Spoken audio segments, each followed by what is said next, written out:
This must harbor the orchid and the rose.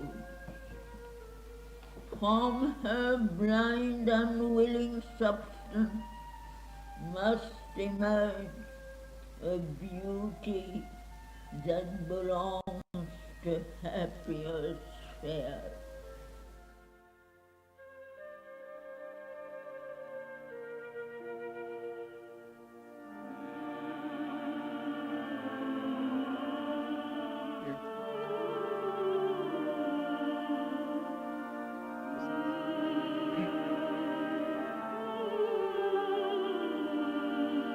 There's also outside.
Good morning.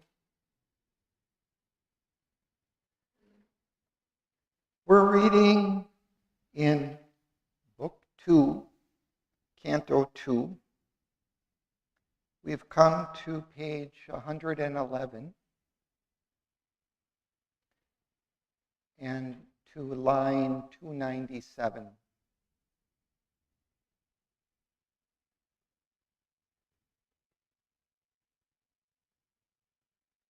We're in the part of the book where King Aswapati is traveling through the inner planes of consciousness, the inner worlds.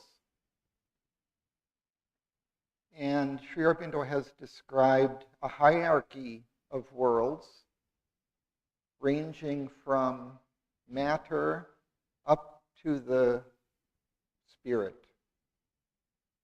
And Aswapati is kind of beginning this journey of the inner worlds, and he's in the first kind of lowest of these, called the kingdom of subtle matter. So it's a world that's very close, similar to our physical world, except it has a subtle physical substance instead of this rigid physical substance that we have here. And it is a world in which form and the beauty and harmony of form are the predominant characteristics. It's a world in which the expression through form and beauty is paramount, and everything else is kind of subsidiary to that.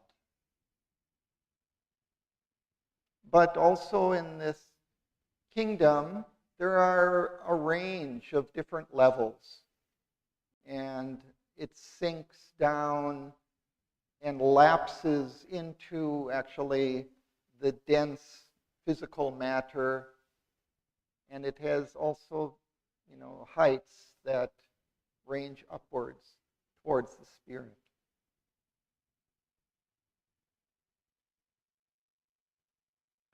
Now,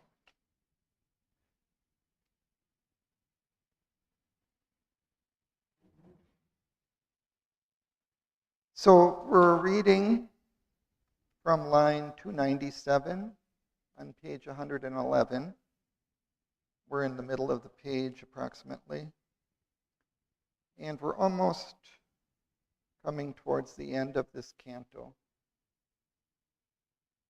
So we read kind of a short section and then contemplate it for a couple minutes and then comment on it and then continue.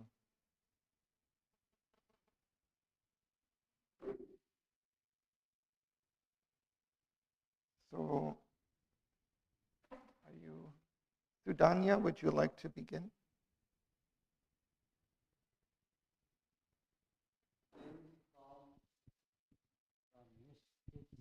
Substance of our soul into the prodigy of our nature's birth. There is the unfallen height of all we are, and deathless fount of all we hope to be. On every plane, the hieratic Paul, initiate of unspoken varieties, dreams to transcribe and makes a part of life in its own native style and living tongue. Some trait of the perfections of the unborn, some vision seen in the omniscient light, some far tone of the immortal rhapsodist voice, some raptures of the all-creating bliss, some form and plan of the beauty unutterable. Thank you. Let's pause.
Thence comes the mystic substance of our souls into the prodigy of our nature's birth.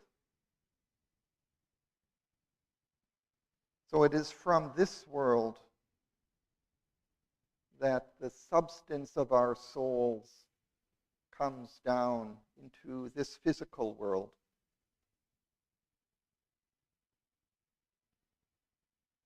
In this hierarchy of inner planes, there is kind of a descent from spirit towards matter. And this world, being the closest to our physical material world, is the source from which we come. And in it, there is the unfallen height of all we are. It contains in that world all the possibilities that we have here. There are realized the harmonies, the beauty that we only strive for here. There it's already realized. And that is the source of our soul. Our souls pass through that. And it's towards that harmony and beauty that we strive. It is the dateless fount of all we hope to be. We want to recover that harmony and beauty. And there's kind of a memory from that descent through that world that we carry and try to reestablish here.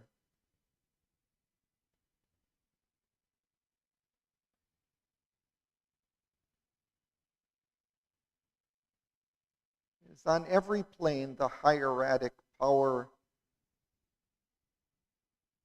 the power that creates on all the planes, initiate of unspoken verities, of unspoken truths, dreams to transcribe and make a part of life in its own native style and living tongue, some trait of the perfection of the unborn. On every plane, the creative power tries to establish some perfection appropriate to that plane.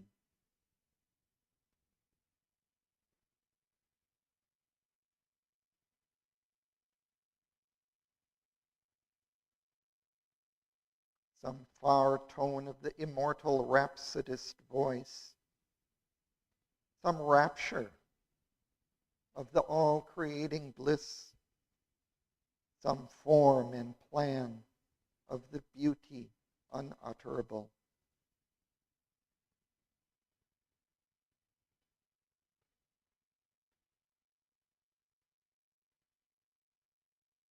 Klaus, would you like to continue?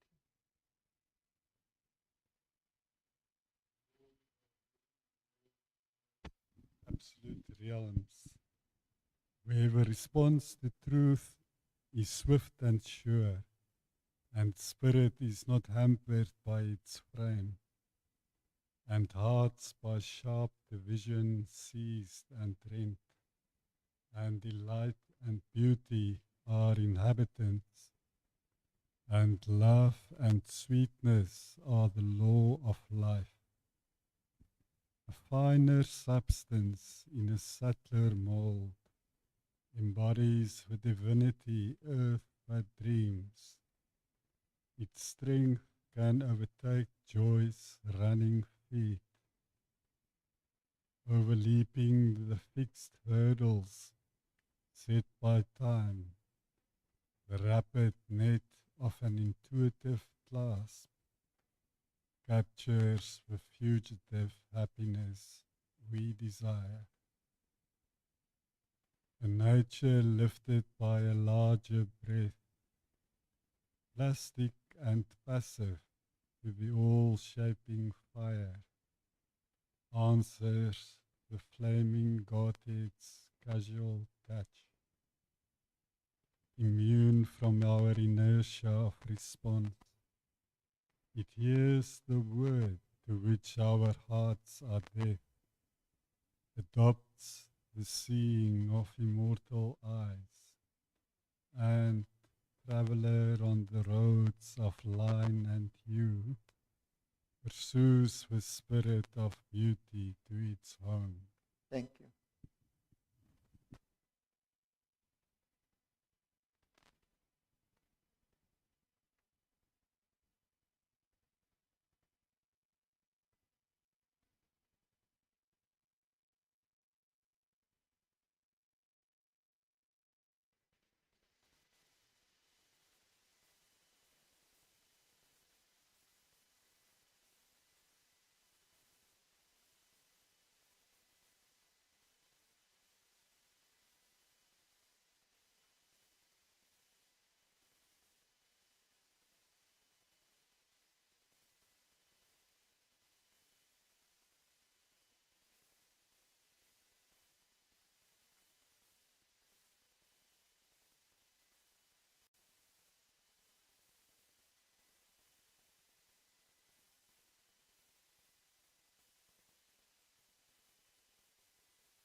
in this kingdom of subtle matter, again, there are different levels, and there are worlds there nearer to the absolute realms, where the response to truth is swift and sure, and spirit is not hampered by its frame.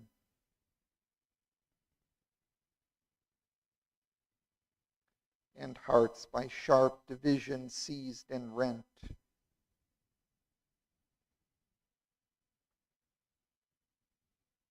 So there are higher levels of this subtle kingdom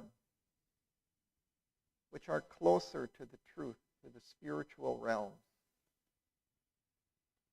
and that are responsive to the truth, expressive of the truth,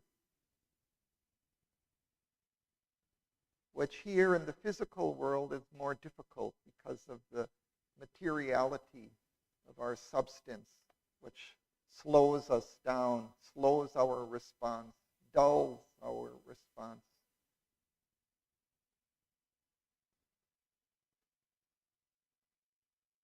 So in those higher realms, delight and beauty are inhabitants, and love and sweetness are the law of life.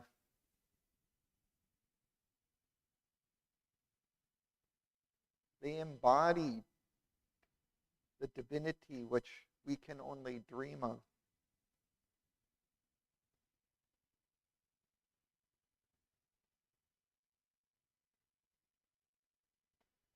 And that joy is accompanied by strength.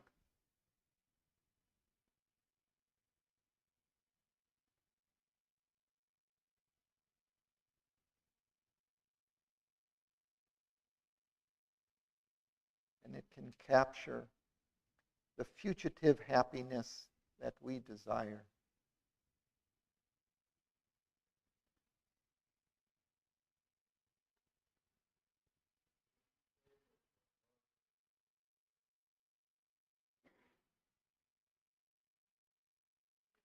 I think it's still a work in progress.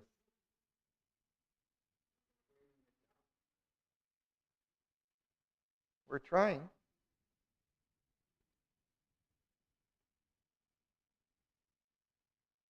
We have to give some material expression and form to those higher truths.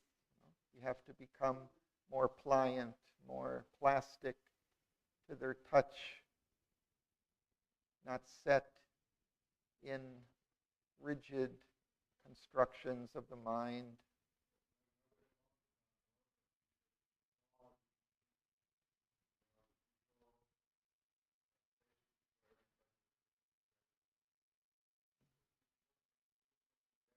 Yeah, I think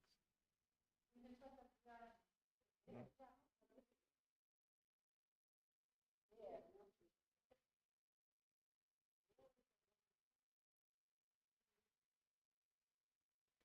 So there's always some time lag, between what happens there and when it gets manifested here. We don't know how long of a lag that may be.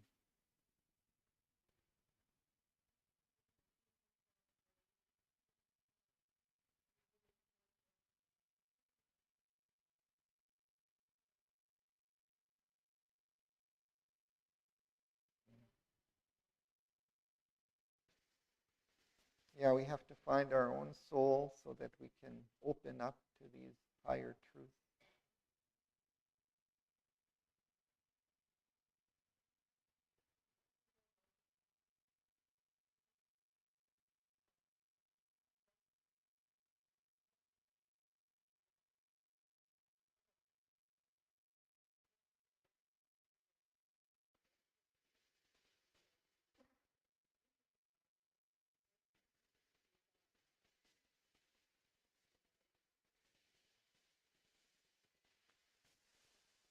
Yeah, we have a whole program of development before us, I think.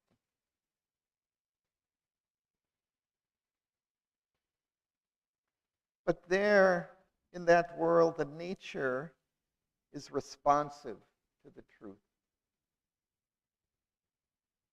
You know, we get intuitions also here of those truths, but often we're kind of dull in our response because of the physical matter that we have. There it hears the word to which our hearts are deaf and adopts the seeing of immortal eyes. And traveler on the roads of line and hue pursues the spirit of beauty to its home.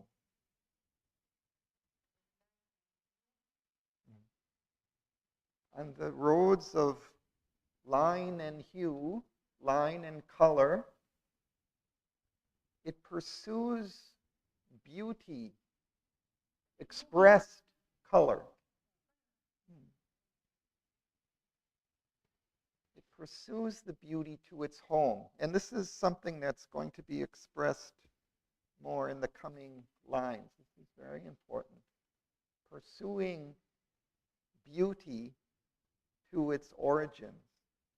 And also we can do that here.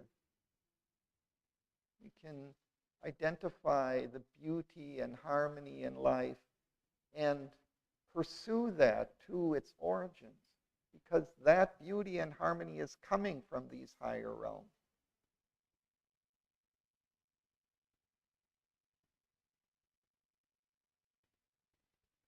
Would you like to read some? I don't have the line number. Somebody? Yes. Draw near to the all wonderful, following his rapture in things, a sign and guide. Beauty is his footprint, showing us where he has passed. Love is his heartbeat's rhythm in mortal breast. Happiness the smile of on his adorable face.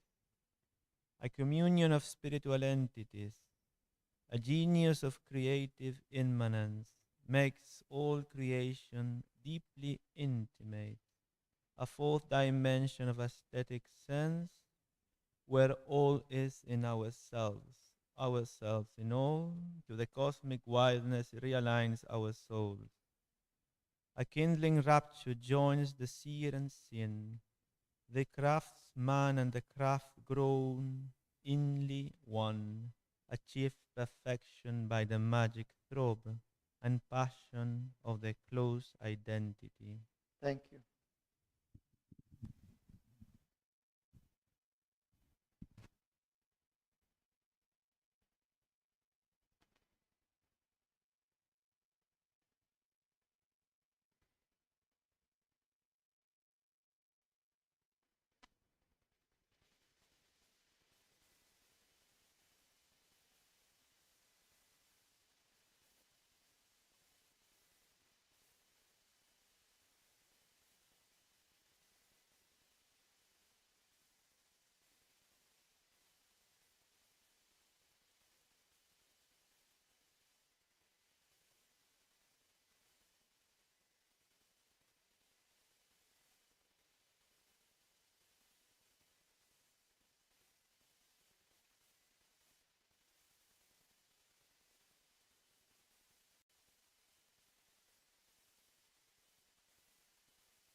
This is one of the very beautiful and powerful passages in Savitri,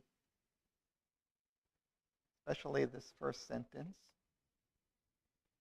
Thus we draw near to the all-wonderful, following his rapture in things as sign and guide. Beauty is his footprint, showing us where he has passed. Love is his heartbeat's rhythm in mortal breasts. happiness, the smile on his adorable face.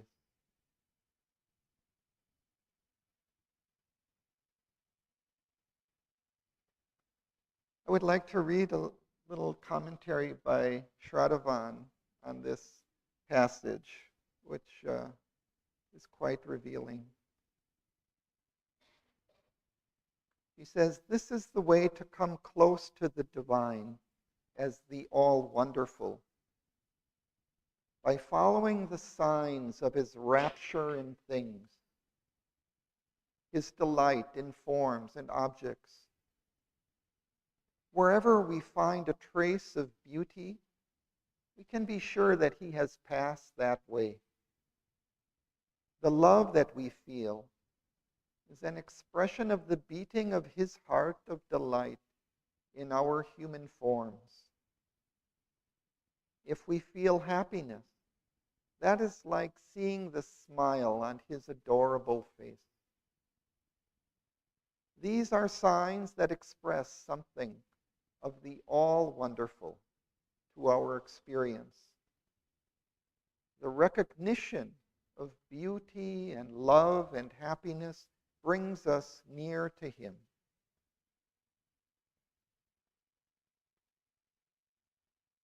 And then commenting on the next sentence, she says, the word genius is often applied to a person who has an outstanding capacity in some area, such as a poet or musician or scientist. But in its origin, it means spirit. There is a spirit of creative immanence, an indwelling creative power, which may express itself in outstanding capacities, but which is dwelling within everything. If that spirit wakes up in us through a communion of spiritual entities, a communion of our spirit with other spirits, we may experience a deeply intimate connection and kinship with everything in creation. And true creativity results from that sense of intimacy with all creation. Sri Aurobindo tells us that there is a fourth dimension beyond the three dimensions of space, a dimension of aesthetic sense, a sense of beauty, where we experience that everything is in ourselves and we ourselves are in everything. This experience realigns or attunes our souls to the vastness of the entire universe.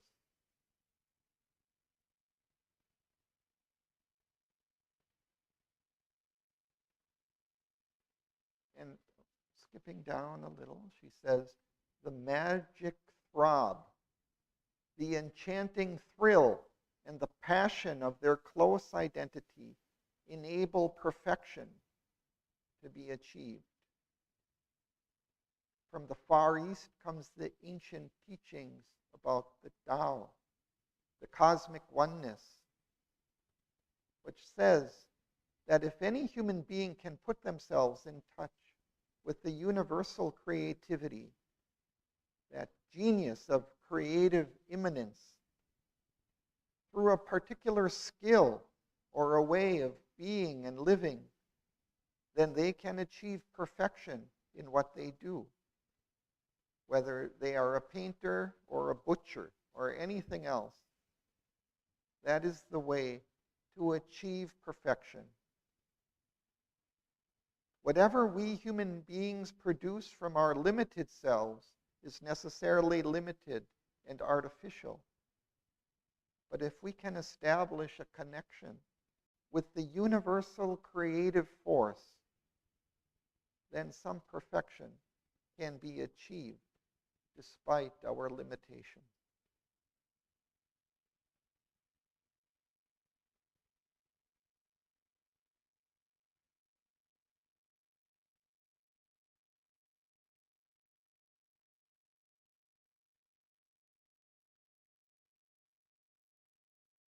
Inika, would you like to?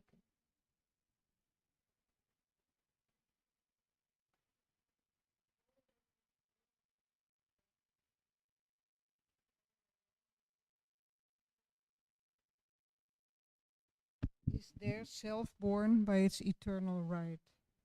In us too, the intuitive fire can burn. An agent light, it is coiled in our folded hearts. On the celestial levels is its home. Descending, it can bring those heavens here, but rarely burns the flame nor burns for long. The joy it calls from those higher heights brings brief, magnificent reminiscences and high, splendid glimpses of interpreting thought, but not the utter vision and delight. Veil is kept. Something is held back, lest, captives of the beauty and the joy, our souls forget to the highest to aspire.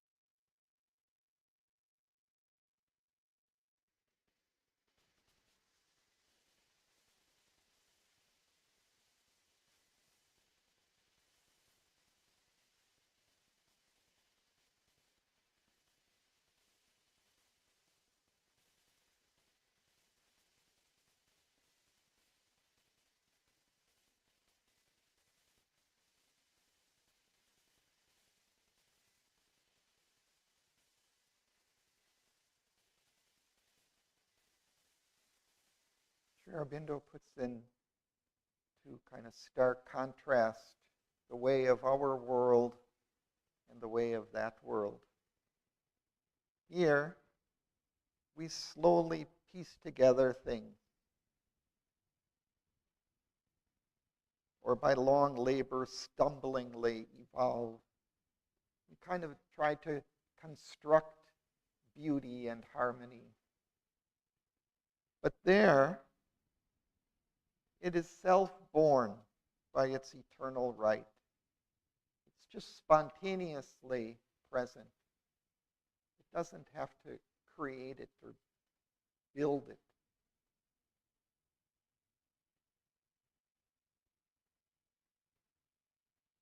But then he says, in us too, the intuitive fire can burn.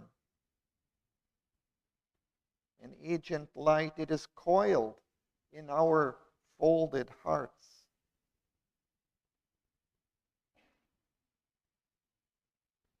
So that spontaneous expression of harmony and beauty also we carry within ourselves, but it's sort of folded up and it has to open. But its home is on the celestial level, on the higher levels. And if they descend, it can bring those heavens here. So it can be also brought down.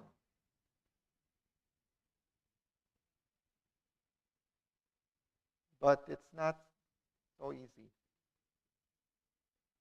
But rarely burns the flame, nor burns for long. The joy it calls from those diviner heights brings brief, magnificent reminiscences and high, splendid glimpses of interpreting thought, but not the utter vision and delight.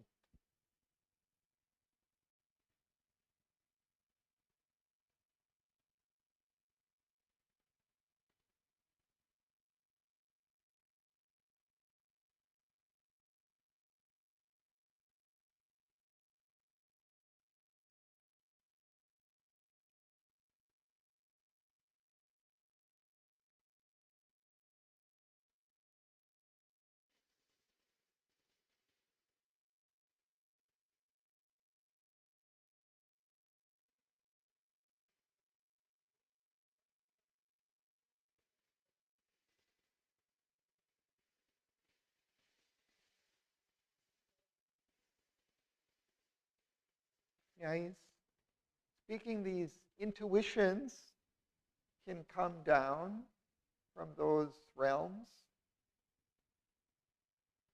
but it seems as if still some kind of veil is in between the absolute purity of their truth and beauty and what can be brought down here.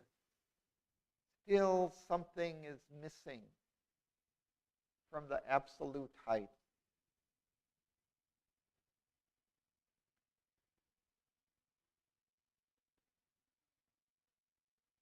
Hmm?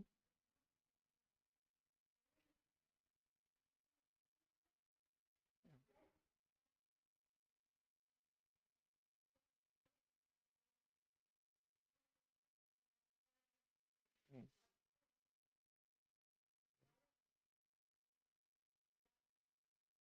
Yeah, that's the purpose of the veil. So there is a reason for it, but that veil remains because he mentions this agent light. It's kind of an intermediary light that is coming from this realm. It's not the highest original light. It's an agent of that. It's a kind of a representative of the higher light. And here on our earth is intended, I guess, this absolute revelation of the truth to be made, established here.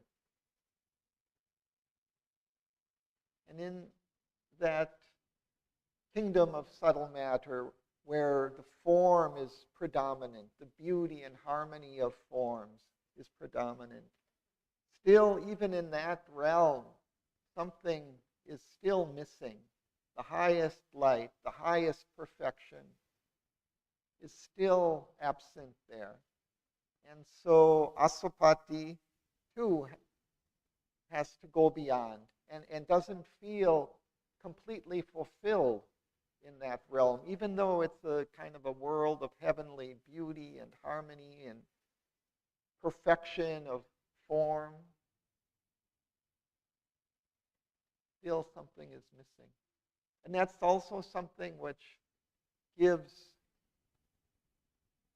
special importance and special significance to our own limitations, the difficulties, the problems that we have here.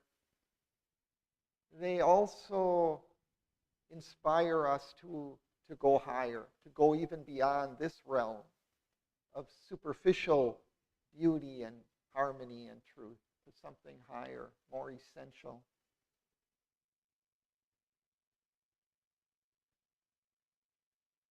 He will explain a little more of this as in the next passage.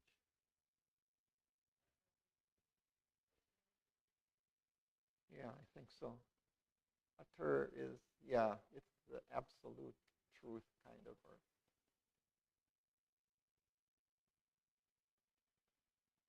Would you continue? In that fair, subtle realm behind our own, the form is all, and physical gods are kings.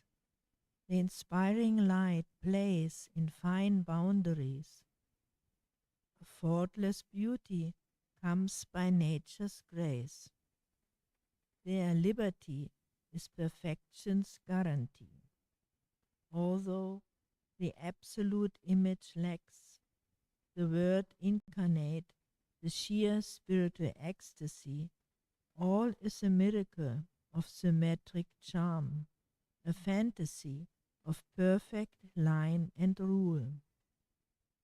There all feel satisfied in themselves and whole. The rich completeness is by limit made. Marvel in an utter littleness abounds, an intricate rapture riots in a small space. Each rhythm is kin to its environment. Each line is perfect and inevitable. each object faultlessly built for charm and use. Thank you. Bye.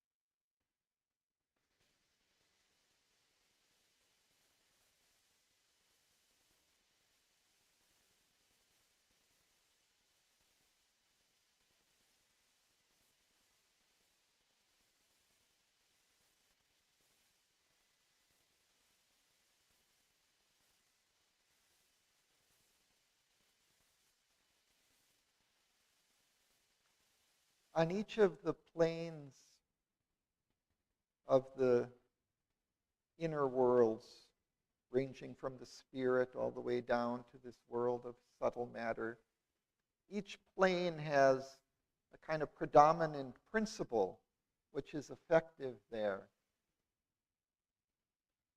So in the mind worlds, mental knowledge, mental truths are predominant.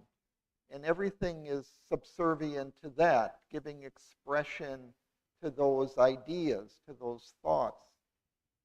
In the vital worlds, force, desire, ambition, these kind of life forces are predominant. And everything else about those worlds are subservient to those forces, giving expression, full amplitude and force to be able to express those energies. But here in this world of subtle matter, it's form, the symmetry, the beauty, the harmony of form. That's the predominant principle. And everything else becomes subservient to that fundamental principle.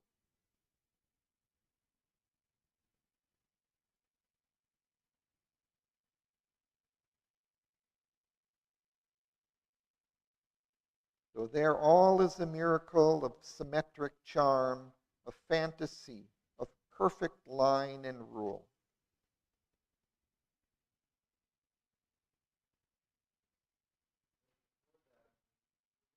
Yeah.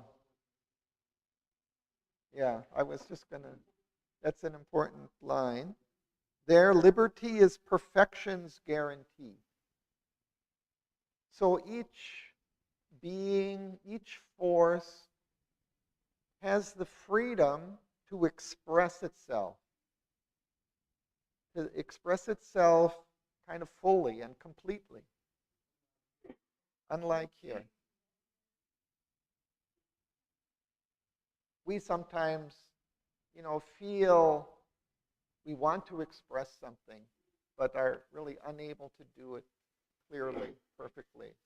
But there, it's able to express itself fully in the way, in its unique character, in its unique way. And that gives it its perfection, because it's able to express itself the way it wants.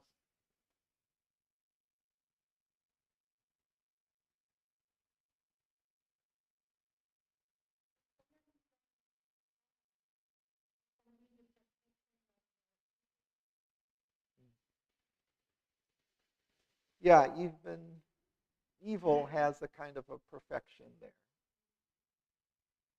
He says.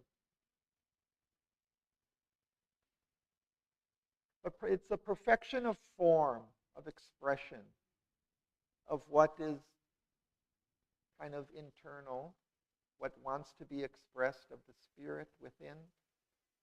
So there also evil can express itself in a kind of a perfect form.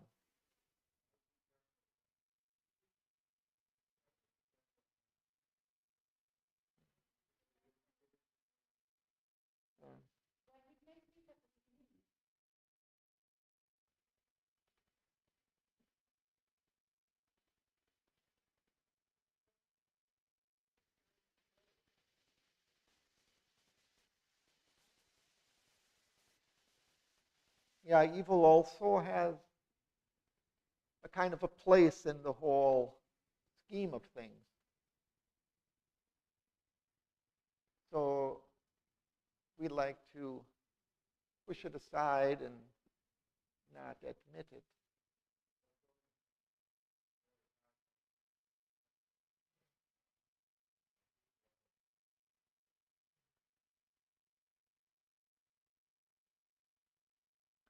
Yeah, I think earlier we had read something about that. I don't have those lines with me right now.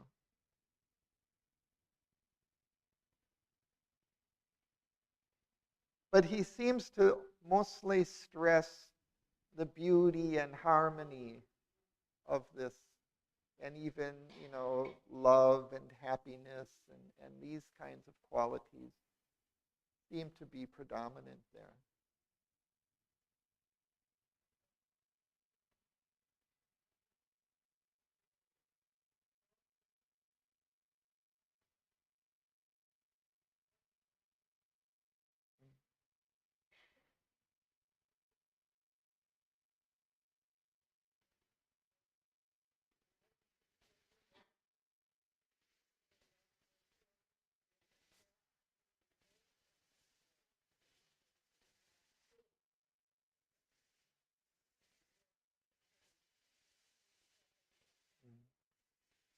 By nature's grace. Well, ultimately, nature is the expression of the divine.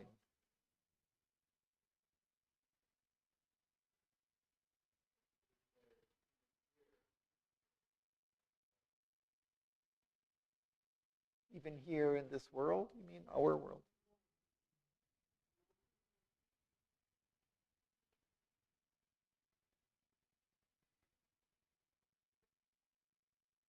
Our world is a meeting place of many different worlds and powers.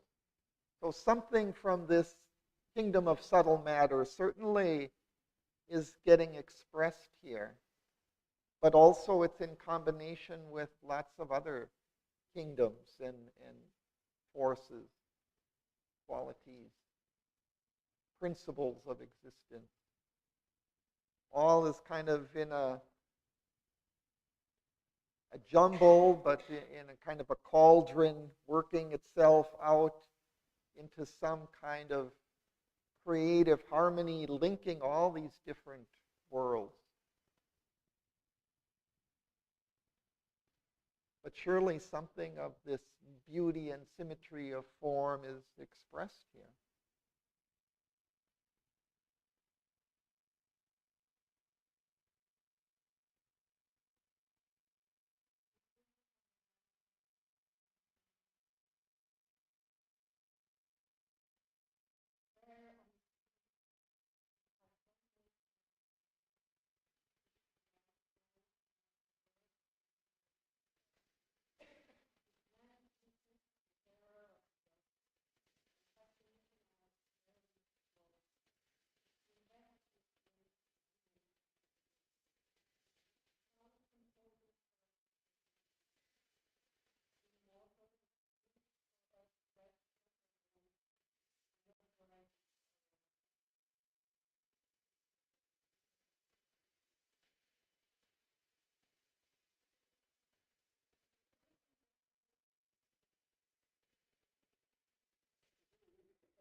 Different canto, he said. Not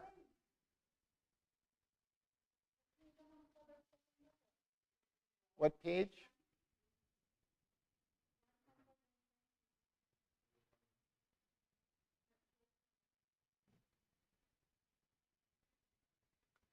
Yeah, that was something that I've reiterated a few times, that there are different levels of this kingdom of subtle matter.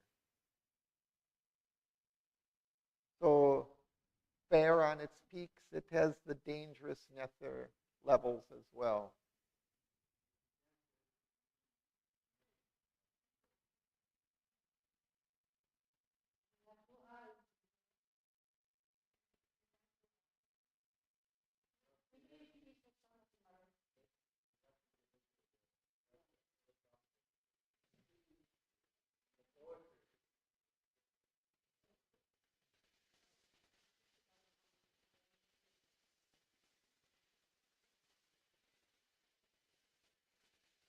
Yeah, we can look at it in different ways. So let's continue. Would you like to read?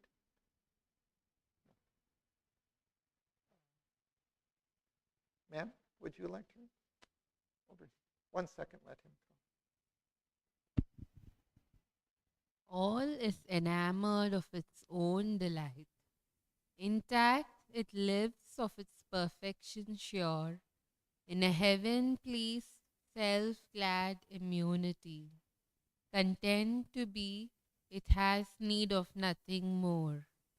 Here was not futile effort's broken heart, exempt from the ordeal and the test, empty of opposition and of pain. It was a world that could not fear nor grieve. It had no grace of error or defeat. It had no room for fault, no power to fail. Out of some packed self bliss, it drew at once its form discoveries of the mute idea and the miracle of its rhythmic thoughts and acts, its clear technique of firm and rounded life, its gracious people of inanimate shape, and glory of breathing bodies like our own. Thank you.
Here, Sri Aurobindo gives us a sense of life in this world, what it's like for the beings that live in this world.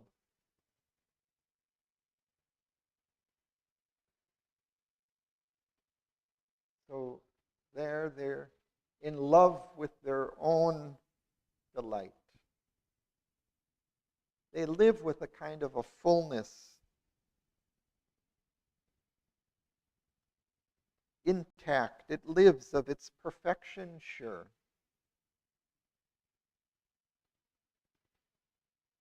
In a heaven-pleased, self-glad immunity. It's immune, it's free from all the cares and troubles and difficulties and obstacles that we continually face in our world. That would be nice, no? And it's content, living in that harmony, that immunity from difficulty, from struggle. It's content to be just as it is. It doesn't feel like it needs anything more.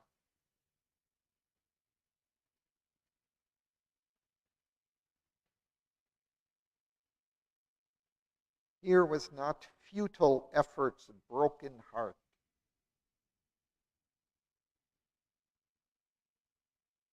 We strive, sometimes uselessly, and then our hearts are broken. We fail. That doesn't happen. It's exempt from the ordeal and the test. Empty of opposition and of pain. It was a world that could not fear nor grieve. It had no grace of error or defeat. Interesting how he uses this term of grace here. Perhaps it's a grace.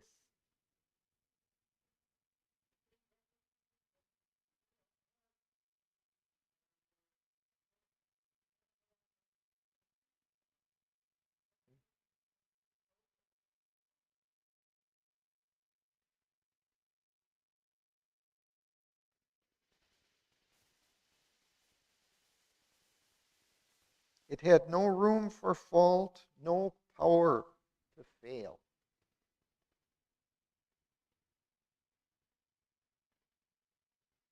We have lots of room for fault, lots of power to fail here.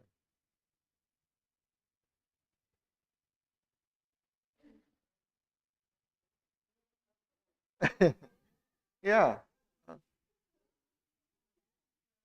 Mm, mm, mm.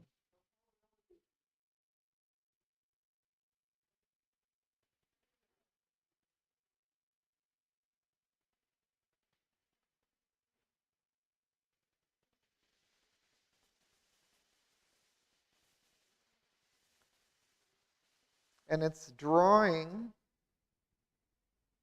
all of these harmonies, this beauty, from some pack self bliss. It's form discoveries of the mute idea. It's discovering ways to put into form an idea. And the miracle of its rhythmic thoughts and acts. Its clear technique of firm and rounded lives.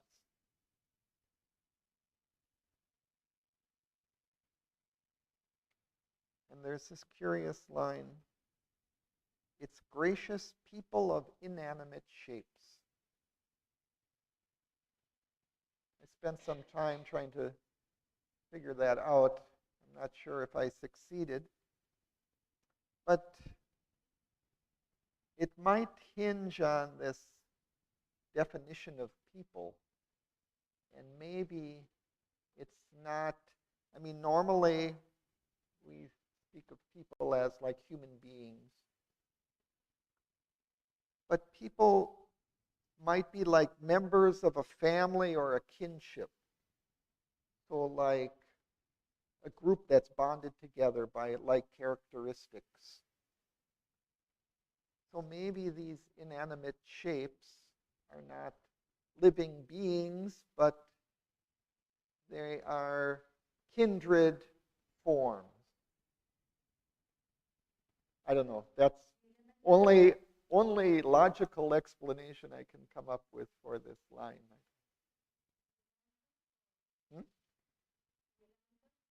Elementals, but those are kind of living beings normally we think of. But here he's saying inanimate shapes.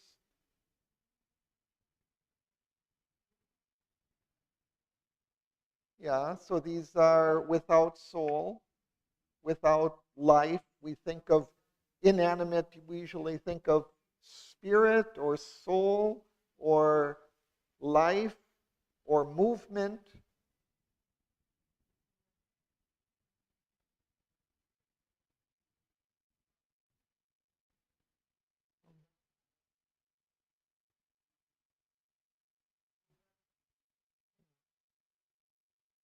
They don't have soul.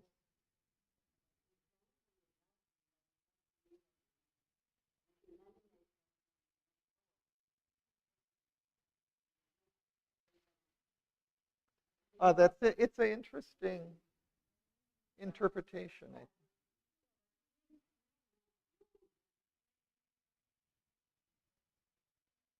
Yeah. So he seems to be saying that they are without soul, which Sri Aurobindo, I think, also says that it's here on earth where the soul incarnates, that I don't know that they don't have an evolving soul there.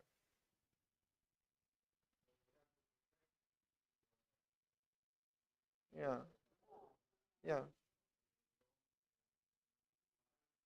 yeah, right. Yeah. Mm,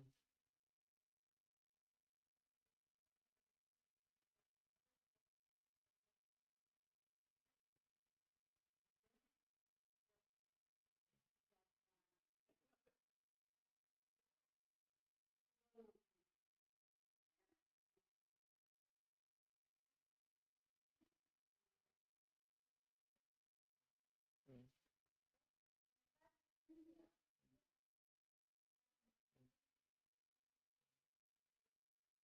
Yeah, but anyway, I don't think we should just grab a particular unusual line from Mother here or there and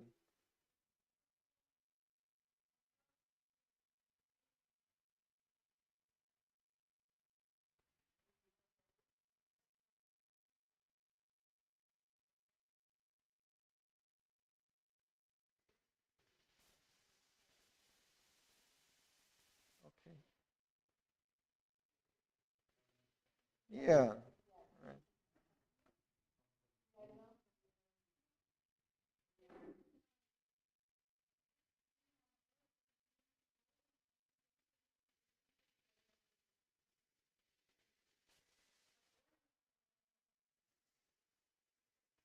I think there are some things that Mother says that's difficult for us to understand.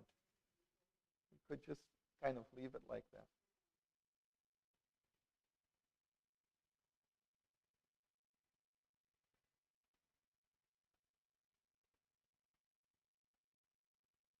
Nitya, would you like to continue?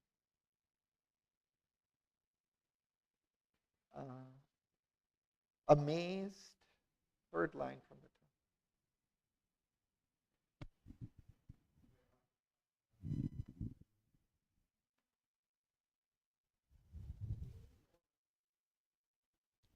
Amazed, his senses ravished with delight, he moved in a divine yet kindred world, admiring marvelous forms so near to ours, yet perfect like the playthings of a god, deathless in the aspect of mortality, in their narrow and exclusive absolutes. The finite's ranked supremacies throned abide. It dreams not ever of what might have been, only in boundaries can this absolute live. In a supremeness bound to its own plan, where all was finished and no widths were left, no space for shadows of the immeasurable, no room for the incalculable surprise, a captive of its own beauty and ecstasy, in a magic circle wrought the enchanted might. Thank you.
Sri Aurobindo describes it here as a divine yet kindred world. So it's very close to ours.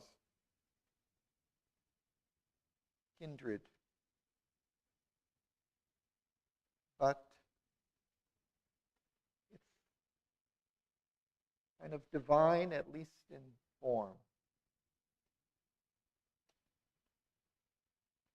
Things there are perfect, like the playthings of a god. Deathless in the aspect of mortality.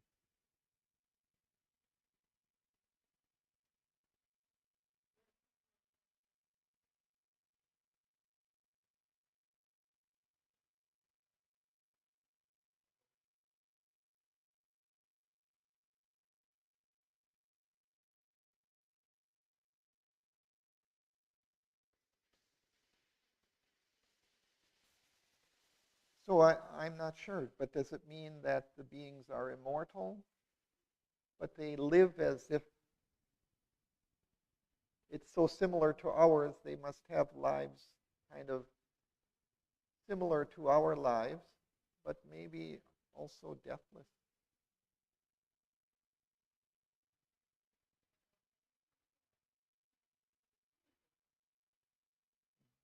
Death.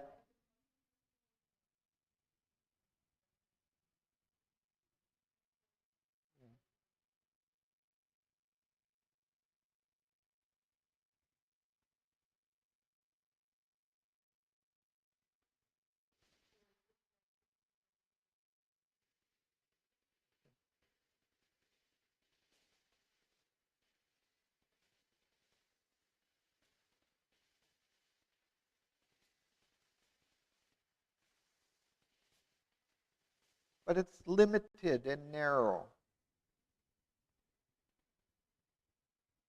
And they're narrow and exclusive absolutes.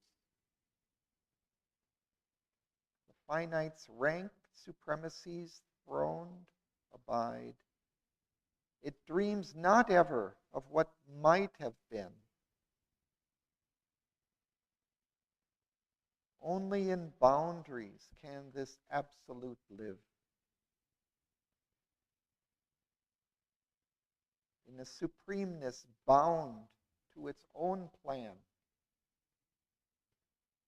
where all was finished and no widths were left, no space for shadows of the immeasurable, no room for the incalculable surprise, a captive of its own beauty and ecstasy. In a magic circle wrought the enchanted might.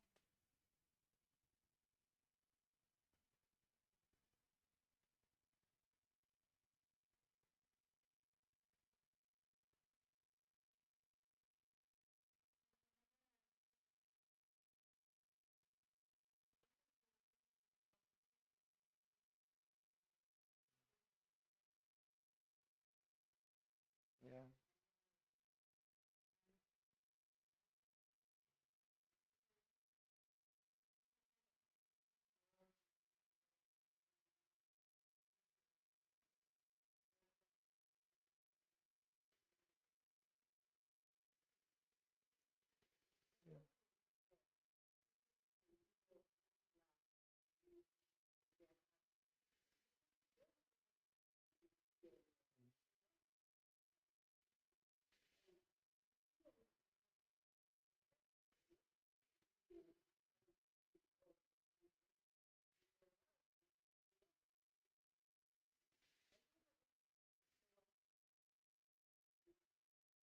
Yeah, so that's a kind of an expression in a way of that world here. I mean,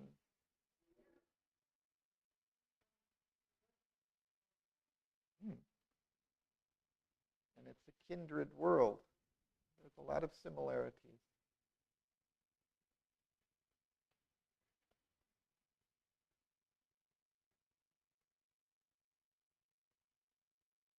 So the force works within this kind of magic circle, in the boundaries of the form, it creates a kind of a perfection there.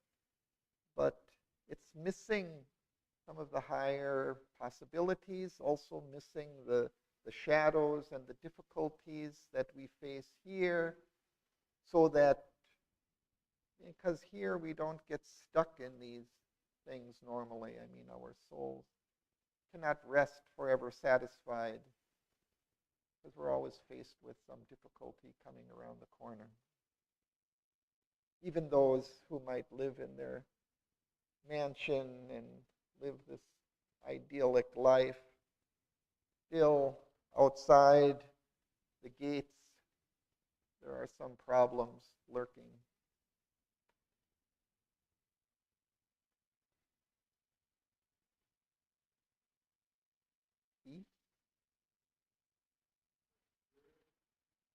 Back, effaced behind its frame. Admired for the bright finality of its lines, a blue horizon limited the soul.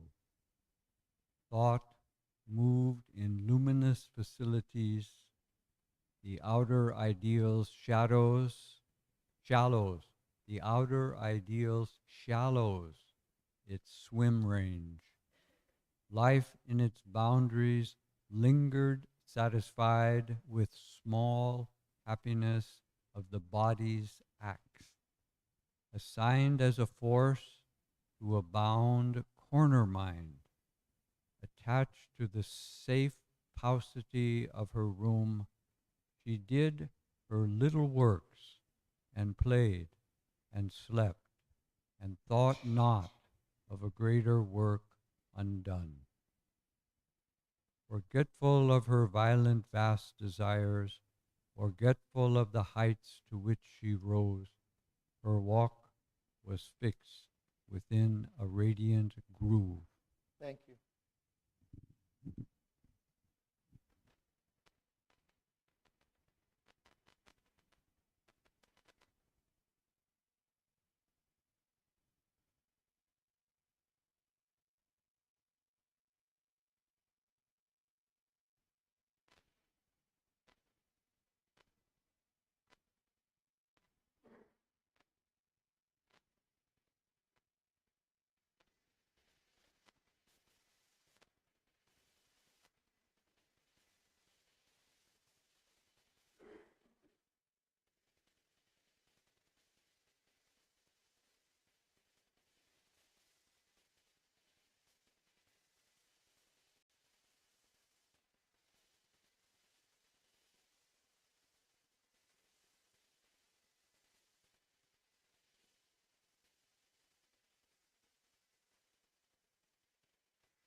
So here the spirit is standing back behind the frame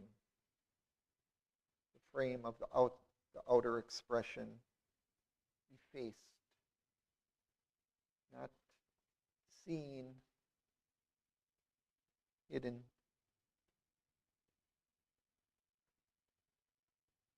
Admired for the bright finality of its lines, a blue horizon limited the soul.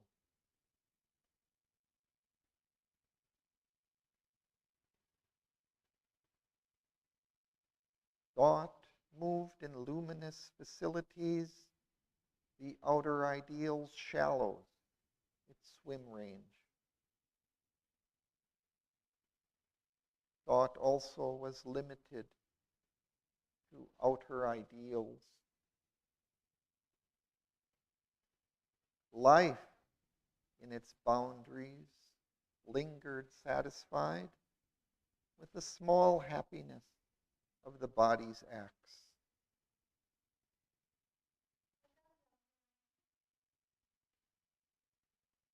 ideals of outer things, of form, of not spiritual ideals, but ideals kind of more external in the world. We can have an ideal of a perfect home, a perfect house, a perfect car, or a bike.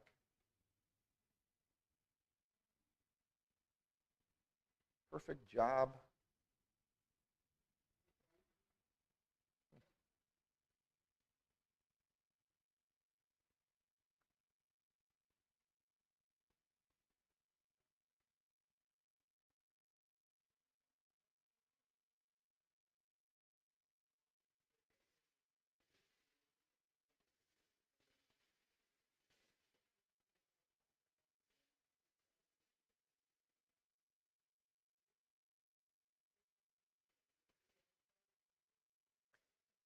Sometimes he's speaking of nature or the divine force that's working in this realm. That's she. Um,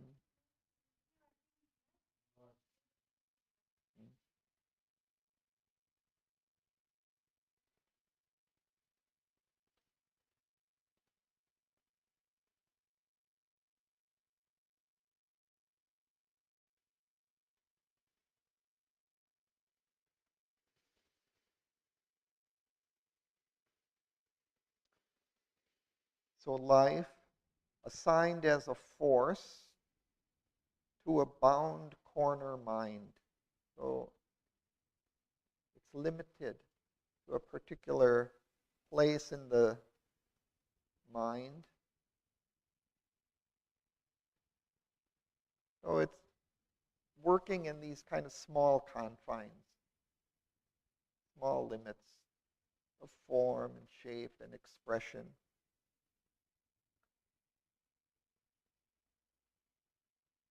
But she's forgetful of the heights to which she rose.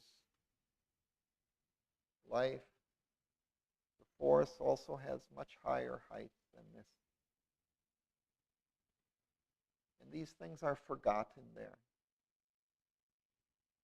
They don't trouble the force, this confined force in these narrow limits. It's perfectly satisfied.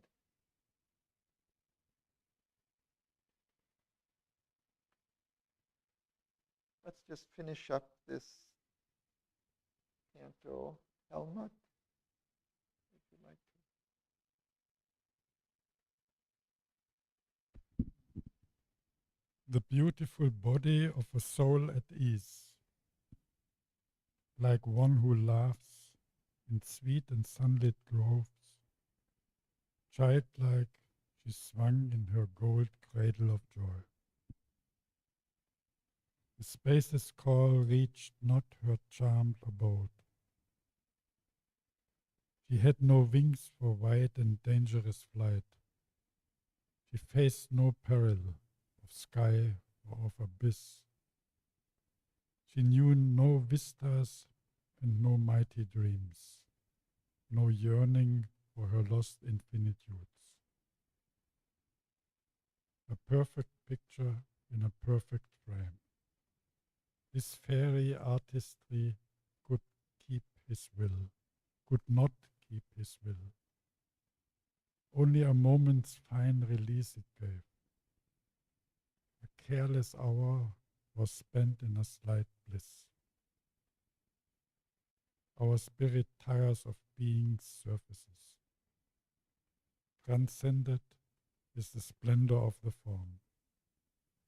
It turns to hidden powers and deeper states. So now he looked beyond for greater light. His soul's peak climb, abandoning in its rear this brilliant courtyard of the House of Days, he left that fine material paradise. His destiny lay beyond in larger space.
It's a beautiful image that he presents, kind of characterizing this world. The beautiful body of a soul at ease, like one who laughs in sweet and sunlit groves. Childlike she swung in her gold cradle of joy.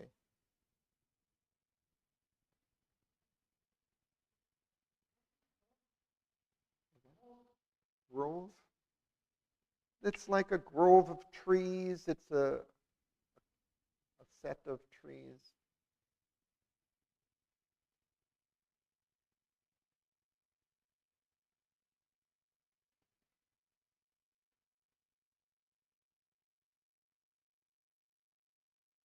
Sometimes I sit at home and I watch the news so much on television. I see all these horrible things happening all over the world.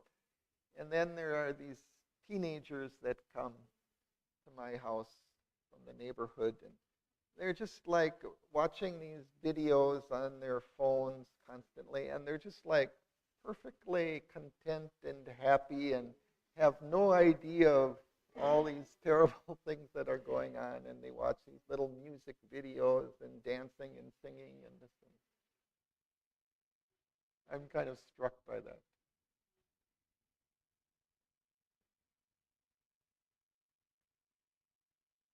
We can kind of go on and be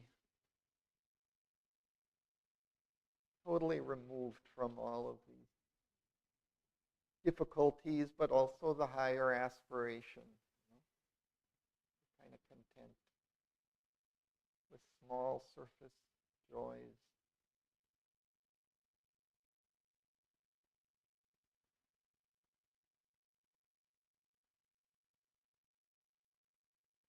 But Aswapati's destiny lay beyond this world. He can't be satisfied with this.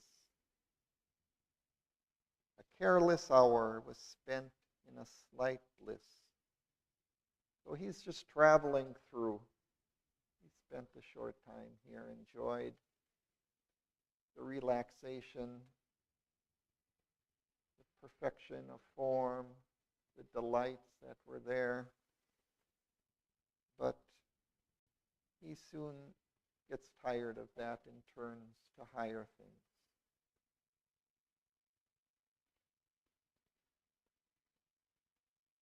So now he looked beyond for greater light. His soul's peak climb, abandoning in its rear this brilliant courtyard of the house of days, passing behind him now as he travels upwards. He left that fine material paradise. His destiny lay beyond in larger space.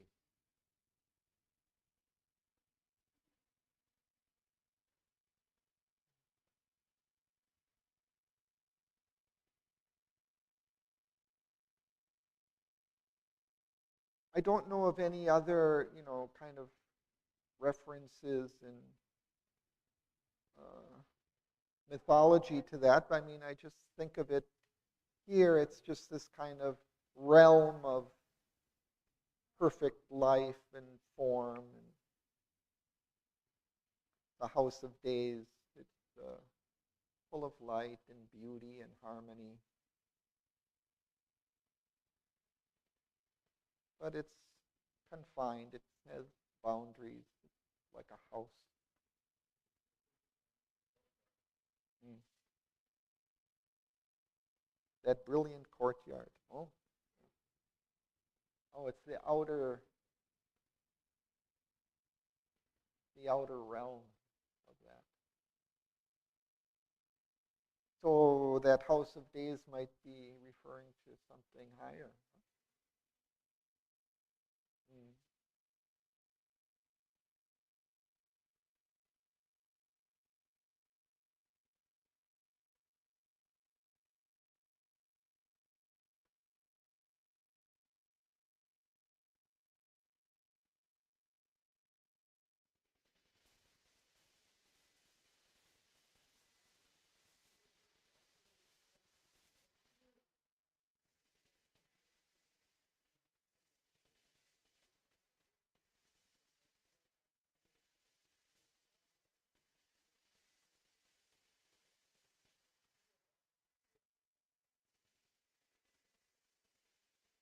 Yeah, there may be like a higher house of days, a kind of a more perfect, integrated house of light and perfection, fuller in its amplitude.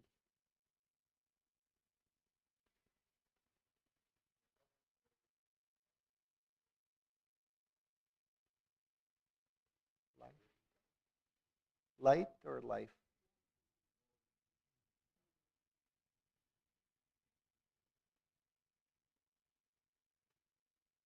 Okay, we stop there for today. Next time we start on this side.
Admired for the bright finality of its lines, a blue horizon limited the soul.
life in its boundaries lingers satisfied.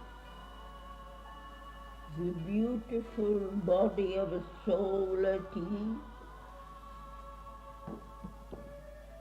like one who laughs in sweet and sunlit gold, childlike she swung in her gold cradle of joy.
Thanks to Sri Aurobindo.